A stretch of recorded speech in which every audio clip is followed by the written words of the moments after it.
Bueno, señores, como deberán saber, debemos continuar con los análisis de los premios Oscar, concretamente, el Oscar a la mejor película. En esta ocasión, analizaremos las candidatas y la ganadora de la categoría, en la edición número 76 de los premios de la Academia, es decir, la edición que premiaba lo mejor del año 2003.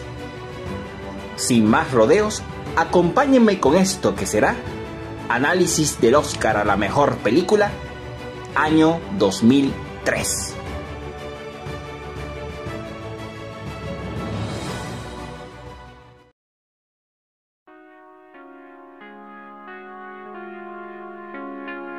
Candidata número 1: Lost in Translation. Hace varios años que vi esta película y en su momento, cuando la vi por primera vez, no me generó una gran impresión. Naturalmente tuve que revisionarla y pues mis visiones sobre ella no han cambiado mucho. Lost in Translation no es cualquier película. Tuvo una buena respuesta de la crítica en su tiempo y hoy día es considerada una película de culto. Y la obra que catapultó a una sorpresiva Sofía Coppola al prestigio. Pero, ¿qué nos ofrece esta película? Ambientada en Tokio, la película cuenta la historia de dos personajes particulares. Uno de ellos es Bob Harris, un actor veterano presuntamente exitoso de Hollywood que viaja a Japón para filmar una serie de programas de televisión y comerciales japoneses. El otro personaje es Charlotte, una chica en su plena juventud que está casada con un fotógrafo que está siempre ocupado con su trabajo en Tokio, por lo que no tiene tiempo para ella. Ambas son personas muy diferentes en muchos ámbitos: edad, profesión, inquietudes, problemas, y sin embargo el destino los termina juntando, dando como resultado la formación de una muy pero muy cercana amistad, donde comparten ambos algo en común: ser compañeros en medio de la soledad que les transmite esa gran metrópolis en Japón. Lo primero que quiero resaltar sobre esta cinta es que cinematográficamente es muy vistosa. Posee una cinematografía sofisticada, está muy bien dirigida y la fotografía y las imágenes que ofrece dan una experiencia agradable a los ojos del espectador. Tanto que muchos de sus planos son icónicos e hipnóticos. Fácilmente la película se te mete por los ojos y consigue formar momentos visualmente memorables. Si tuviésemos que juzgar la película solamente por su fotografía, ganaría con creces. La historia, pese al enfoque que pueda tener, es interesante y llamativa, por momentos divertida y por momentos inmersiva. La historia de dos personas que intentan salir del tedio en medio de una mezcla de soledad y aburrimiento, muy bien plasmada en pantalla y con una narrativa sencilla y coherente. Más allá de sus virtudes, que me parece que son notables, Lost in Translation es una película que puede llegar a ser absorbente y de visionado atractivo de principio a fin. Pero siempre tengo un pero que no le agrada a mi audiencia. El único pero que pudiera ponerle es que no me parece nada del otro mundo. Es un drama competente que invita al espectador a sentirse identificado con los personajes y a sumergirse en su mundo. Todo esto ayudado con una gran calidad visual. Pero más allá de eso, es una película que me parece que está correcta. Tiene intenciones interesantes, como la idea de contar una historia de dos personajes que tratan de dar sentido a sus vidas cuando los matrimonios en los que están involucrados los conducen a una necesidad de escape. Por ejemplo, Charlotte tiene un esposo que no tiene tiempo para ella, y por otro lado, Bob tiene años casado y siente que la vida matrimonial lo tiene agotado. Charlotte se siente sola en una ciudad enorme, y Bob no se termina de adaptar a la cultura japonesa. Se entiende la sensación de hastío que ambos personajes sienten hacia las vidas que tienen, y por eso no me sorprende que la gente que ve esta película se sienta identificada. Hay bastantes elementos que la película presenta que contribuyen al desarrollo de la historia y podrían ser bastante atractivos, pero su desarrollo emotivo es un poco débil. Considerando que la película intenta transmitirnos la sensación de vacío que tienen los personajes, no consigue hacerlo del todo, y más bien parece que todo es un capricho de ambos, el cliché de "nadie me entiende", lo que me genera la sensación de que más allá de un compañerismo y una ligera tensión sexual, la relación que desarrolla la película en ambos personajes no es tan emotiva como se podría esperar, y al final termina aburrida y tediosa como cuando empezó. Una lástima porque de verdad la película lo intenta. Pero su desarrollo narrativo falla más cuando los dos personajes empiezan a salir de fiestas y hacen reuniones con amigos japoneses, por lo que la soledad que quiere transmitir la película con ellos dos intentando compartirse entre sí queda un poco mal lograda cuando te das cuenta que tan solos no están y que fácilmente podrían salir a socializar. Quizás con estas escenas la película quiso transmitir la típica crisis de la mediana edad y la crisis de los 20, con ganas de salir de fiestas y sentirse vivos y jóvenes, pero todo a costa de cargarse su esencia. O tal vez se hizo para mostrar más escenas de japoneses. No todo podrían ser escenas de interiores de ellos hablando, porque si no, ¿para qué filmamos esta película en Japón? Pienso que la película podría haber tenido un enfoque más centrado en ellos conociéndose, y no solo salir a comer e ir a fiestas donde casi ni interactúan. Tal vez así pudo funcionar mejor. Es una película que tiene potencial para contarnos una historia sobre una persona inolvidable que se conoce en un viaje, como un amor platónico en una excursión a una playa, y creo que en eso queda a deber un poco. Pero me estoy quejando demasiado, la verdad. La película, pese a sus problemillas, me parece bastante virtuosa. Tiene un par de buenas actuaciones, con un sólido y muy presencial Bill Murray y una Scarlett Johansson en su plena juventud. La cinta tiene además una muy buena ambientación y exposición de planos de la ciudad de Tokio, que resultan memorables e hipnóticos y se te quedan grabados en la retina, como las múltiples escenas de Charlotte sentada en las ventanas panorámicas contemplando la ciudad. La cinta además tiene buenos diálogos y es capaz de mantener tu atención. En fin, Lost in Translation. A pesar de mis quejas y que no me parece nada del otro mundo, es una buena película, tiene una historia atractiva y una sofisticada y vistosa dirección. Es una película situacional que requiere un poco de inspiración para verla y que quizás no consigue ser tan profunda como se esperaría, pero es funcional e interesante. Puede que no sea la obra maestra que muchos recuerdan, pero cuanto menos, creo que vale la pena echarle un vistazo, al menos una vez en la vida.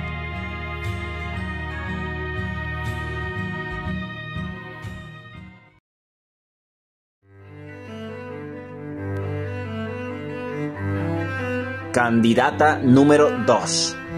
Capitán de Mar y Guerra, la costa más lejana del mundo. Para el momento en que esta película se estrenó, tuvo una recepción bastante buena, y más considerando que en ese mismo año se estrenó la primera entrega de Piratas del Caribe, película con la que constantemente recibía comparaciones. Hoy día ha pasado casi al olvido, sin embargo, habría que revisar si realmente hay motivaciones para eso. Ambientada en las guerras napoleónicas, la película cuenta la historia de un buque de guerra inglés denominado HMS Surprise, comandado por el capitán Jack Aubrey. El buque tiene órdenes de perseguir al buque de guerra francés Acheron y seguirles el paso. Sin embargo, un día el buque francés ataca por sorpresa al inglés y en medio de eso, el capitán Jack Aubrey toma la decisión no solo de perseguir el barco, que por demás es más poderoso que el inglés, sino capturarlo y o destruirlo.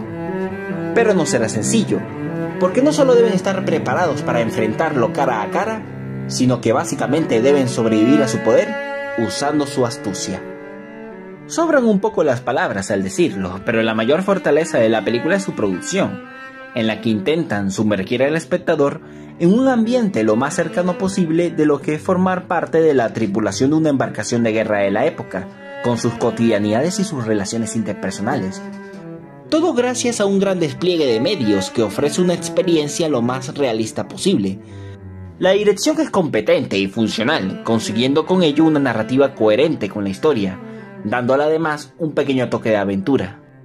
Las actuaciones son excelentes y cumplen muy bien con sus roles, permitiendo que pese a que algunos personajes no tienen mucho tiempo en pantalla, puedan exponer interpretaciones bastante sólidas, siendo destacable el personaje del capitán interpretado por Russell Crowe, y Paul Bettany haciendo de médico, en mi opinión el mejor personaje de la película y por lejos el más interesante. Realmente la película no tiene defectos muy gordos, sin embargo, posee una narrativa a la que es difícil sumergirse, dado a que la mayor parte del metraje no pasan muchas cosas realmente interesantes. Entre el principio y el final, la película posee un desarrollo narrativo bastante lento y da la impresión de que la historia no avanza mucho.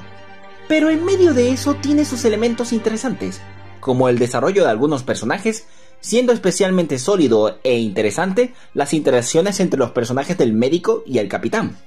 Además de que la película compensa bien estas carencias con una muy buena transmisión de sensación de época, un logro conseguido gracias a su gran producción. Las escenas de diálogos pueden ser atractivas, lo que contribuye a mantenerte atento a la historia, a pesar de que pareciera que no avanza.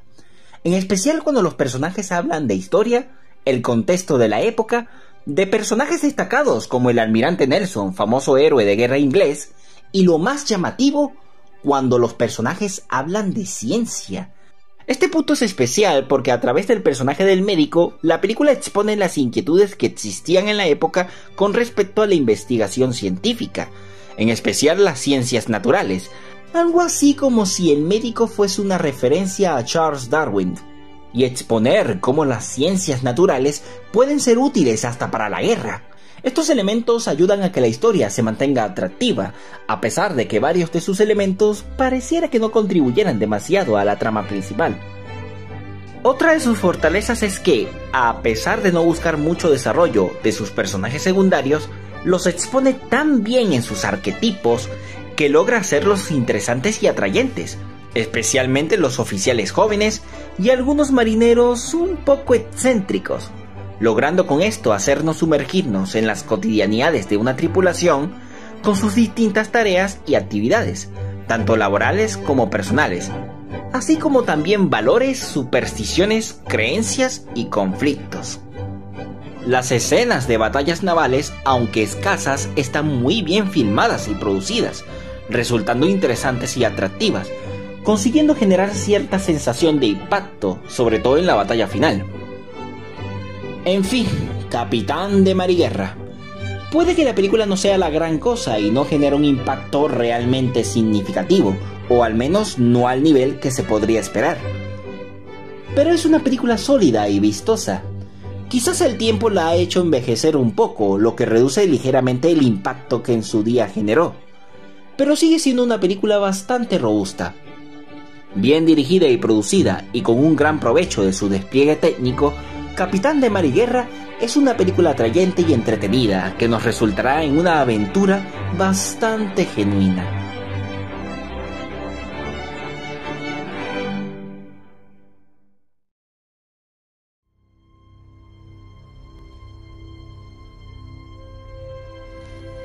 Candidata número 3.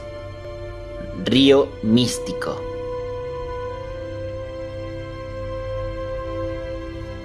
Ya he hablado de esta película antes, en un talk que hice hace varios años, y la verdad es que tal vez se trate de uno de los mejores thrillers de la historia del cine, o al menos del cine hollywoodense. Dirigida por la leyenda del cine, Clint Eastwood, esta película, pese a su gran potencial, no suele resaltarse entre lo más virtuoso de su filmografía. Pero, ¿qué tal está esta película? La película cuenta la historia de 3 niños, Jimmy, Sean y Dave. Jugando en las calles de Boston, un día deciden realizar una pequeña travesura en cemento fresco. Un policía los descubre en el acto, y con la excusa de llevarlos con sus padres, toma a uno de ellos, que era el que vivía más lejos, lo monta en el auto y se lo lleva supuestamente a casa de sus padres. Sin embargo, el hombre en cuestión no era ningún policía, y en realidad había secuestrado al niño por varios días. Cuando el niño por fin es rescatado, regresa con traumas, presunto abuso sexual. Pese a que la víctima solo fue uno de ellos, el hecho deja marcados a los 3 niños. Pasan los años y los 3 jóvenes crecen. 2 forman una familia y otro una profesión policial. Todo parece normal hasta que un día una tragedia alcanza a uno de los 3 amigos, lo que involucrará a los 3 hombres en un drama y en un conflicto que los conducirá a un destino oscuro e inesperado que moldeará sus vidas. Cuando miras Río Místico, a simple vista no parece una película realmente sorprendente, especialmente cuando observamos la cinematografía. Hay muy buenos planos, buenas actuaciones y buenas ambientaciones, pero no es visualmente sorprendente. La fotografía es gris y quizás un poco corriente. A simple vista, la película aparenta ofrecer un mero drama policial, con algunos momentos potentes a nivel dramático. Pero, pese a esa simpleza visual, la película ofrece una experiencia cinematográfica inolvidable. La fortaleza de esta película no radica en lo vistoso, sino en su brillante estructura de guión, que durante el metraje construye una historia sorprendente e impactante, con una narrativa cinematográfica que se atreve a jugar con las escenas y construir momentos dotados de maestría cinematográfica. Todo ello logrado con un guión brillante que construye una historia amarga y chocante. A lo largo del metraje, la película principalmente se centrará en un asesinato, como suele ocurrir con muchas películas del género thriller. Entre ello, la película irá jugando con un enfoque donde uno de los 3 amigos parece ser el principal sospechoso.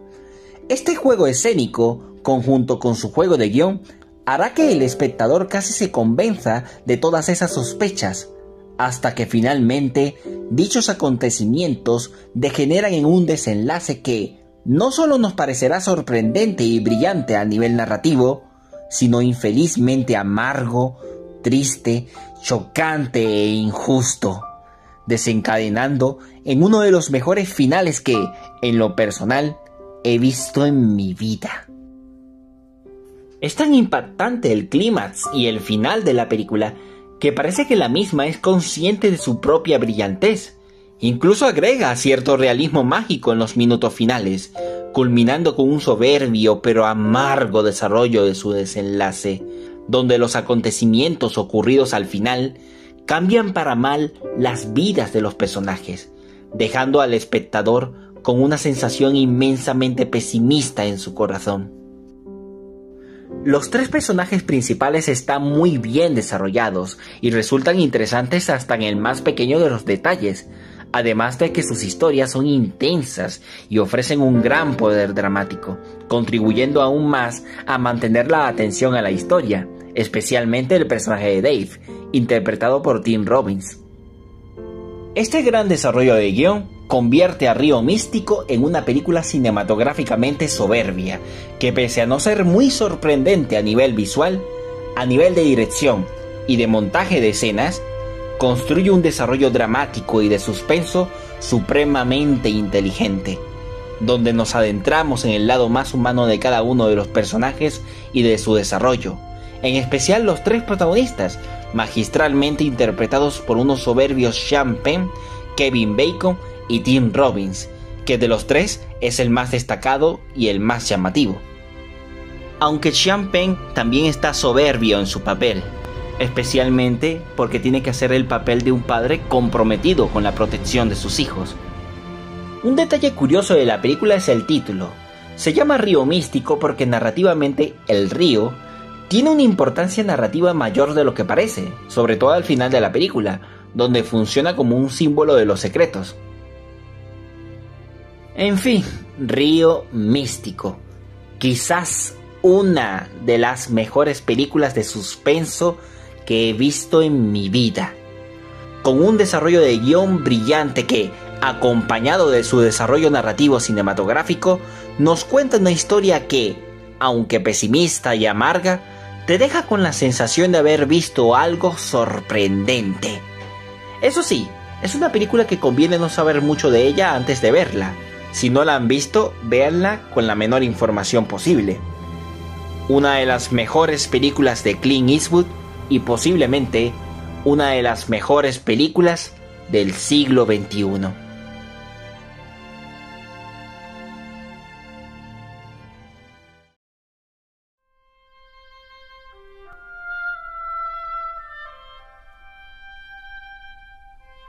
Candidata número 4. Seabiscuit.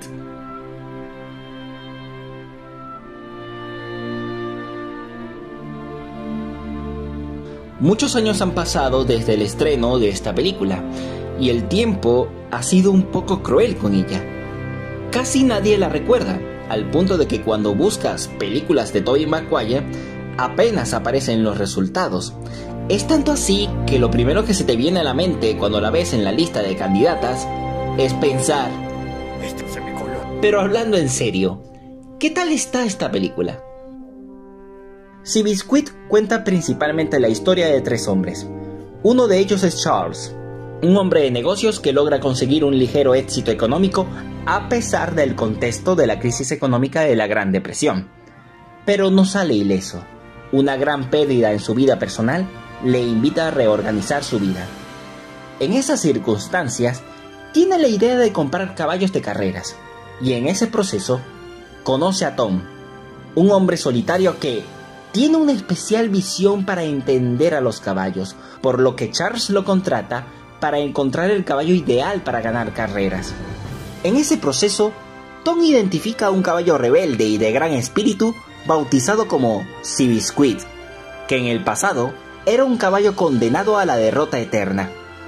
Sin embargo, Tom convence a Charles de que ese caballo, de carácter casi indomable, es el adecuado para convertirlo en ganador. Pero para conseguirlo, y por casualidades del destino, ambos hombres conocen a John Pollard, un aspirante a jinete que justamente tiene una gran conexión con el caballo. Juntos, los 3 hombres unen sus espíritus y sus mentes para conducir a Seabiscuit a la gloria. La primera impresión que tienes de esta película es que parece un drama cliché y barato, propio del cine gringo, en especial el cine norteamericano de los años 90 y principios de los 2000. Pero una vez la visualizas, te das cuenta que es un drama bastante competente, con un desarrollo simple pero efectivo y atrayente. Es una película narrativamente sólida y genuina que ofrece una experiencia bastante agradable, sin tener demasiadas pretensiones. Aunque la cinta tiene un pequeño problema. Es un drama que, además de ser considerablemente efectista, está muy condicionado a la cultura norteamericana. Vale, es verdad, es una película gringa. Pero si no estás al tanto del contexto de la historia, no te enteras mucho del impacto que intenta generar. Considerando que la película está basada en la vida real, investigando un poco sobre su historia, observamos que el caballo protagonista, Seabiscuit, no era cualquier caballo que tuvo éxitos en las carreras de la época, sino que ese caballo se convirtió en un símbolo de esperanza, en una época en que Estados Unidos llevaba pocos años de experimentar la Gran Depresión. Según cuenta la historia de este caballo, la gente lo veía como un símbolo de superación, en una época de crisis, sin esperanza, de que se podía partir de estar en el piso, humillado y arruinado, a conseguir el éxito. Literalmente, ese caballo era el sueño americano. Se le han erigido estatuas incluso. Así fue su impacto cultural. Sin embargo, siento que este elemento no está del todo presente en la película. La película al final intenta decirnos que sí, y se entiende lo que la película intenta hacer, pero no logra conseguirlo del todo, por lo que la idea de que este caballo era un símbolo de esperanza en la época y que entusiasmó muchísimo a la gente, no se siente que esté realmente plasmado en pantalla y se queda más bien como un elemento anecdótico de la historia. Más bien el desarrollo narrativo gira más en torno a un desarrollo personal de los 3 protagonistas, y poco se observa ese impacto cultural en el país. Pero tampoco considero que sea un justificativo para crucificar a la película. Más allá de eso, la película presenta un drama que, aunque sin ser demasiado sorprendente, se desarrolla muy bien, Relativamente. En los primeros 30 minutos aproximados, la película se enfoca en contar las historias anteriores de los tres hombres, casi en simultáneo, y alternando las narrativas sin que la trama se entorpezca, y logra contar sus historias bastante bien, en especial la historia de John Pollard, el personaje interpretado por Tobey Maguire, el hombre que logra tener una especial conexión con el caballo. Aunque la historia de la tragedia de Charles, el hombre rico, se siente un poco apresurada, pero es coherente. El final de la película es bastante efectista, pero resulta bastante emocionante. La verdad sí generan ganas de ponerse del lado de los personajes protagonistas. En fin, Seabiscuit. Quizás no sea de las películas más memorables que vayas a ver en tu vida, pero es una película simpática que se hace llamativa y entretenida. No posee un desarrollo narrativo perfecto, pero es un drama bastante funcional, genuino y cinematográficamente sólido.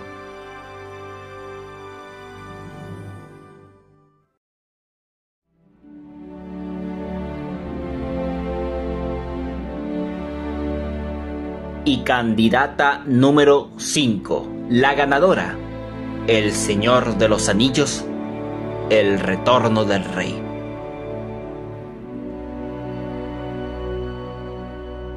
Parece fácil decir maravillas de esta trilogía, y más considerando que he hablado de ella un montón de veces.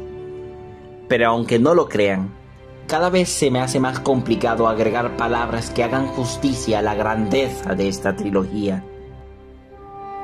El Retorno del Rey es el final de esta maravillosa obra, y si lo que lograron con las otras dos fue algo magnífico, lo que hizo esta tercera y última entrega resultó inigualable en la historia del cine. El Retorno del Rey empieza después de los eventos de su antecesora. Los resultados de la batalla del Abismo de Helm han despertado la ira de Sauron, que se prepara para atacar masivamente a la ciudad de Minas Tirith, la gran fortaleza de Gondor.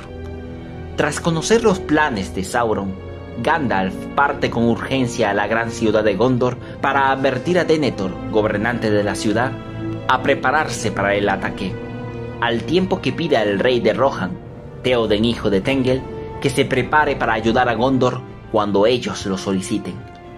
Por su parte, Aragorn, heredero de Isildur, deberá partir también a Gondor y decidir de una vez por todas el reclamar su trono, y así devolver la esperanza a la raza de los hombres.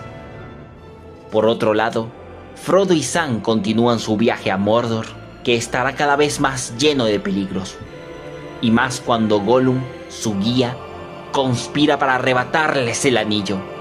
Los acontecimientos en desarrollo desencadenarán una gran batalla que decidirá el destino de la Tierra Media. El Retorno del Rey es una película que, no siendo una sorpresa, posee casi los mismos elementos que sus dos antecesoras, pero posee una característica que la hace destacar de entre las otras. Mientras La Comunidad del Anillo es una película más mítica y Las Dos Torres una película más espiritual, El Retorno del Rey es la película que mejor representa el elemento fundamental de toda la trilogía, la epopeya. En esencia, esta tercera entrega se desarrolla no solamente para darnos el desenlace de esta apasionante historia, sino que su mayor centro narrativo es el belicismo. La guerra es una temática constante en esta trilogía, pero en esta entrega su enfoque es aún mayor, al punto de que básicamente más de la mitad de su metraje son escenas de batalla, lo que no solo garantiza una alta dosis de espectaculares escenas de acción, sino que su desarrollo narrativo resulta impactante y conmovedor. En la fantasía, la guerra suele ser solo un elemento de entretenimiento, muchas veces sin más fondo que ese, la clásica lucha entre buenos y malos, para no dar al espectador más que mero espectáculo y magia. Pero en El Retorno del Rey, la guerra no solo hace presencia como elemento de enfrentamiento entre los entes en conflicto, sino que es todo un fenómeno que afecta el entorno. Genera desesperanza, pero también despierta bravura. Trae pérdida y devastación. pero también, cuando se lo requiere, las mayores virtudes del héroe. En El Señor de los Anillos no es sencillo solo decir el bien contra el mal, sino que la guerra es un acontecimiento devastador que a veces es necesario lucharla, pero lo preferible es no experimentarla.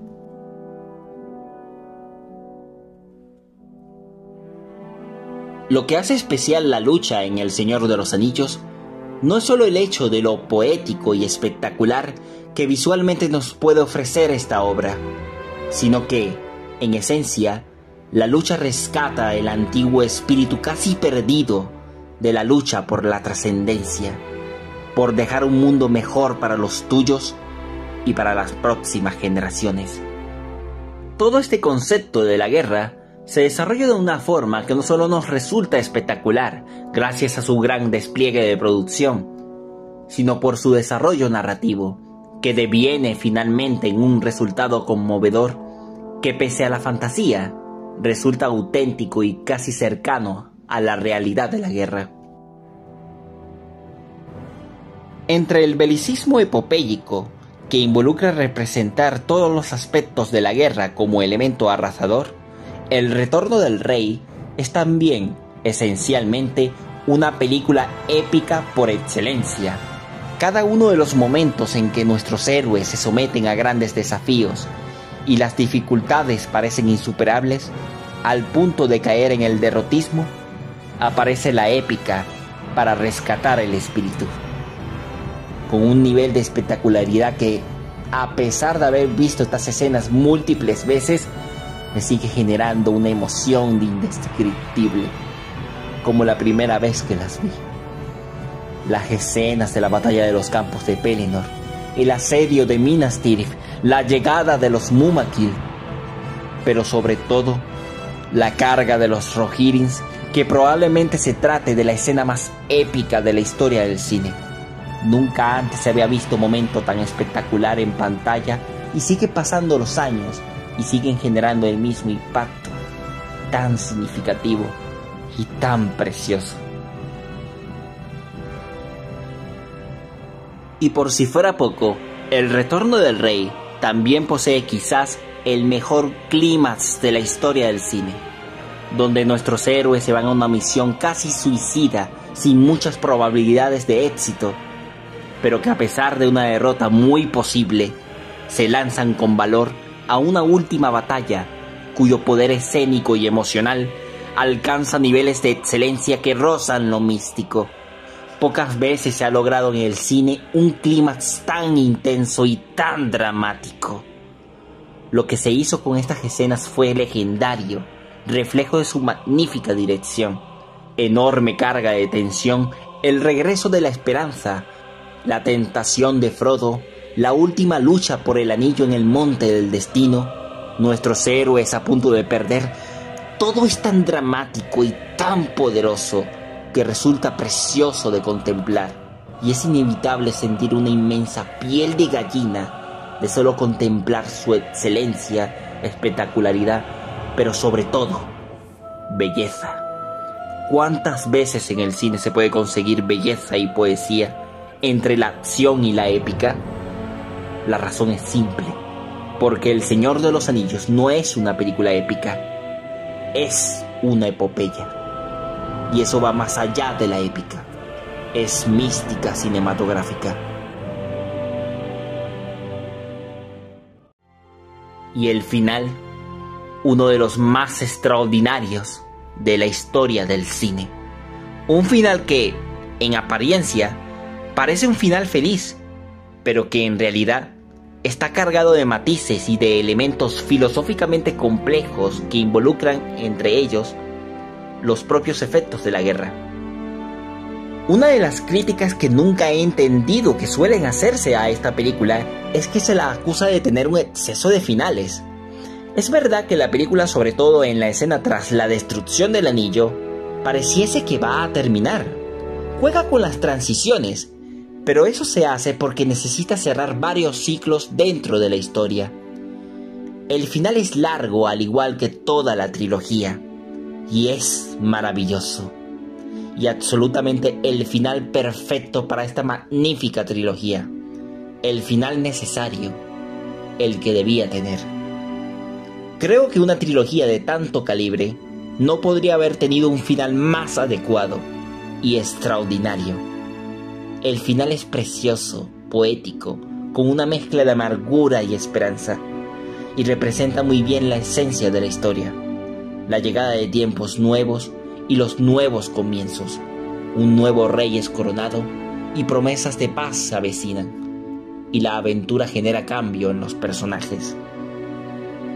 Mientras los puristas se quejan de que la película, por ejemplo, omite, entre comillas, porque en realidad no lo hace del todo, el saneamiento de la comarca, ese pasaje de las novelas se modifica para agregar en su cinematografía un elemento más profundo y adecuado para la película. Nuestros héroes regresan a casa cambiados por el viaje, pero su hogar sigue intacto, una forma de expresar los efectos del estrés postraumático que Tolkien tuvo en su mente toda su vida después de experimentar la Primera Guerra Mundial. Su hogar sigue ahí, pero ellos son otras personas. Al final, el más afectado es Frodo, que parte muy lejos para sanear su espíritu hacia las tierras imperecederas. Y Sam, cumpliendo la petición de Frodo, debe quedarse. Sam ha formado una familia. No va a vivir feliz para siempre, porque este final no se trata sobre eso. Sam debe continuar con su vida, seguir adelante y seguir escribiendo su propia historia. Es un final maravilloso y profundamente poético y hermoso.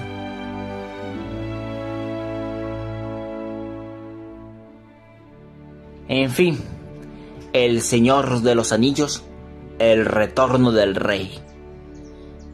Insuperable. De los finales más extraordinarios de una saga cinematográfica. El trabajo conseguido por Peter Jackson, su equipo técnico, actoral, artístico y narrativo, ha sido místico, una demostración absoluta de cómo debe hacerse cine. Los niveles de excelencia conseguidos por esta trilogía llegan a niveles celestiales, como si todas las personas involucradas en este proyecto hubiesen sido bendecidas para realizarlo.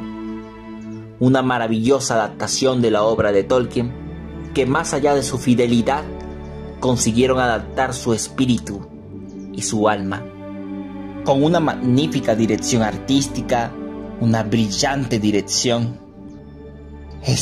esa hermosa y maravillosa banda sonora. El reparto es simplemente excelente, todos estuvieron geniales, es difícil destacar a uno de ellos. En fin, cuando hablo de estas películas, no puedo evitar pensar en el amor que siento por ellas. Y no sé si exagere, quizás sí, pero no tengo más que alabanzas para ellas. Y con este magnífico final, tan conmovedor, tan emocionante, tan épico, tan poético, es aún más difícil no pensar en otra cosa que no sea más allá de sus virtudes. Esta película es maravillosa, pero sobre todo, esta trilogía es maravillosa. Yo no sé si El Señor de los Anillos, en conjunto, sea la mejor película de la historia del cine. Pero sí es, para mí, desde el fondo de mi corazón, la mayor obra maestra que he visto en mi estúpida vida.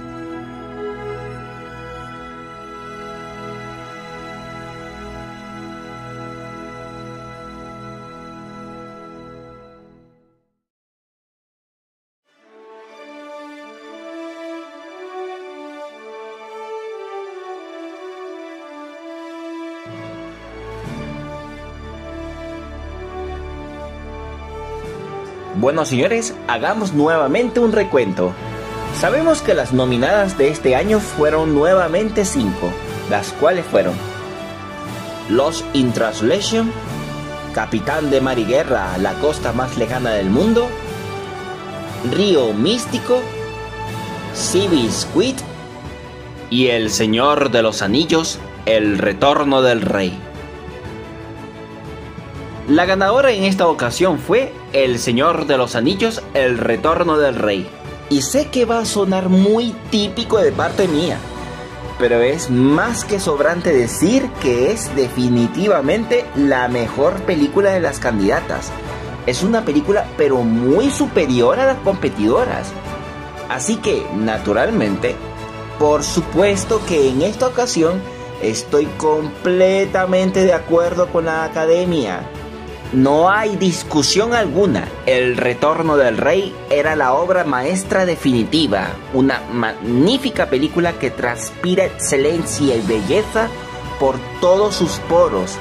Ninguna de las otras películas podía superar eso. Pero aunque la última entrega de la trilogía es una obra maestra absoluta, eso no quita el mérito de sus rivales. Si no hubiese ganado El Retorno del Rey, creo que la película que es en definitiva la mejor de las otras candidatas es Río Místico, una de las mejores películas de suspenso que existen y por demás una de mis películas favoritas. Es un milagro que haya ganado El Retorno del Rey, pero no me hubiese quejado mucho si la ganadora hubiese sido la cinta de Clint Eastwood. Las otras tres películas son muy buenas, aunque no son excelentes, eso sí. Creo que de estas tres, extrañamente la más sólida es Seabiscuit. Es de narrativa sencilla, pero mejor desarrollada que las otras dos, por lo menos en cuanto a narrativa y guión. Pero tanto Capitán de Mar y Guerra como Lost in Translation tienen distintas virtudes. Por un lado, Capitán de Mar y Guerra tiene muy buena producción y es una película capaz de transportarte a otra época gracias a su construcción de atmósfera, mientras que la cinta de Coppola tiene una mejor calidad visual y una extraordinaria fotografía, que es capaz de lograr que el espectador se adentre en sus imágenes y se permita meditar la experiencia. Es una película que definitivamente se te mete por los ojos. Está difícil todo esto, mucho más de lo que creía. Las 5 películas son muy buenas, y aunque algunas de ellas son imperfectas, son casi excelentes. Pero bueno, igualmente tenemos que hacerlo de costumbre. Así que, si hiciéramos un top 5, quedaría de la siguiente manera. En quinto lugar, para Seabiscuit, un sólido drama de superación. En cuarto lugar, para Capitán de Mar y Guerra, la costa más lejana del mundo, una interesante y bien ambientada película de aventuras. Tercer lugar, para Lost in Translation, una película interesante más que todo por su dirección sofisticada. En segundo lugar, Río Místico, un thriller soberbio y magistral, una grandísima película. Y en primer lugar, como es evidente, El Señor de los Anillos, El Retorno del Rey, la conclusión de la mayor obra maestra del cine de fantasía, la mejor película en definitiva. Antes de terminar, quisiera mencionar algunas películas estrenadas en el año 2003 que pudieron haber competido. Algunas de estas películas fueron nominadas al premio, pero en otras categorías. Algunas de esas películas son Piratas del Caribe, La Maldición del Perla Negra. Lo digo sin exagerar, pudo haber competido para la mejor película, pero le pasó lo típico, nominaciones a categorías técnicas. Buscando a Nemo, que ganó ese año a mejor película animada. Y Hermano Oso, una de las mejores películas de Disney. También tenemos a Monster, una fuerte, dura y potente película que también tenía potencial para la categoría principal, protagonizada por una Charlize Theron sobresaliente. Y la brasileña Ciudad de Dios, una obra maestra absoluta del cine iberoamericano, que fácilmente pudo haber competido para el Oscar a la mejor película. Una brillante y soberbia cinta de las mejores que he visto. Aunque esta película realmente fue estrenada en el año 2002, recibió en esta edición 4 nominaciones al Oscar, entre ellas a Mejor Dirección por Fernando Meireles, e incomprensiblemente fue ignorada en la categoría de Mejor Película de Habla No Inglesa. Inentendible lo que hizo la Academia con esta película. Cabe mencionar a El último samurái, que quizás no era para competir a mejor película, pero es una muy buena película. Películas que no he visto, pero que se me hacen atractivas: 21 gramos de González Iñárritu y la canadiense Las invasiones bárbaras. Otras buenas películas del 2003, pero fuera de los Oscar. Ojo, no necesariamente oscarizables. Todopoderoso con Jim Carrey. Las secuelas de Matrix, con todo y que son imperfectas. Esta cosa que es de mis gustos culposos. Bad Boys, na na na na na na na na na na na na na na na. Escuela de Rock es genial, una excelente película que enseña una sana cultura por el rock. Y todo el mundo odia Terminator 3, pero a mí me encanta. La verdad, 2003 fue un año mejor de lo que recordaba. Recuerdos de que un día el cine todavía estaba en forma. Bueno, señores, esto es todo por ahora. Nos vemos en los próximos análisis de los Oscar. Hasta luego.